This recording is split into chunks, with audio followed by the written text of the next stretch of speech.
একটা নতুন টপিক আমরা শিখব, সেটা হচ্ছে বীজগণিতে যে ঘাত আছে, আমরা পাওয়ার শিখছি, সেই পাওয়ারের গুণ ও ভাগ শিখব, ঠিক আছে? সো সবার পরে গুণে আসে, হ্যাঁ, বা ইংলিশে যেটা বলে মাল্টিপ্লিকেশন। ওকে, সো দেখো আমি ক নম্বর কোশ্চেনটা যদি নেই, x টু দি পাওয়ার 5 আর x কিউব। ওকে, খেয়াল করো এর ঘাত বা শক্তি কত? 5 আর এর ঘাত কত আছে? 3।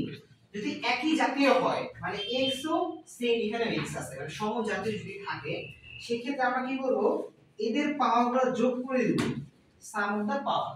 সো তাহলে x to the power 5 into x কিউবের মাল্টিপ্লিকেশন হবে কি, x to the power 5 plus 3, answer হবে x টু দি পাওয়ার 8।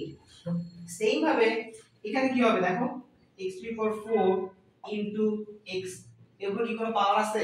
পাওয়ার না থাকলে কি ধরে নিব? 1, ঠিক আছে, মানে 1। তাহলে এদের কি করব, আমরা যোগ করে দিব, প্লাস যোগ x টু দি পাওয়ার 5।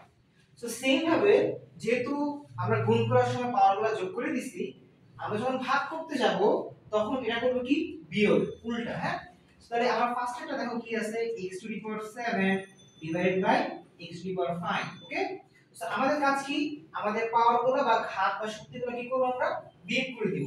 সমান কি দিয়ে লিখব, x to the power 7 minus 5 বিয়োগ করলে কত থাকতেছে, x to the power x square actually, হ্যাঁ।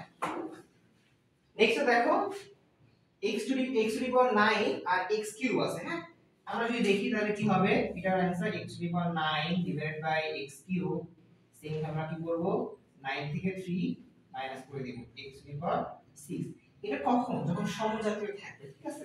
ধরো আমরা যদি এরকম থাকে x square into y square, তাহলে আমাকে বলো তো এখন কি আমরা করব এরকম যে x এই দুটোর পাওয়ার যোগ করে দিব?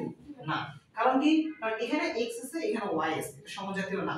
সমজাতীয় হলে আমরা কি করব, আমরা পাওয়ারগুলোকে যোগ করে দিব। সমজাতীয় না থাকলে, ডিফারেন্ট কিছু থাকলে আমরা কি করব, নরমাল যে গতানুগতিক করি, যেমন 2 3 থাকলে কি গুণ করি 6, সেম ভাবে x আর y তে গুণ করা যায় না, তো লিখব কি x square y।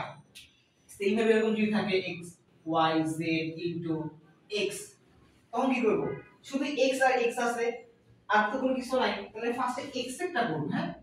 x to the power 1 plus 1 into y z, যেহেতু y z এর কোনো আমাদের আদার্স কোনো ভেরিয়েবল নাই, তো আমরা করব কি, direct x square y z। আশা করি এটা বুঝছো, ঠিক আছে।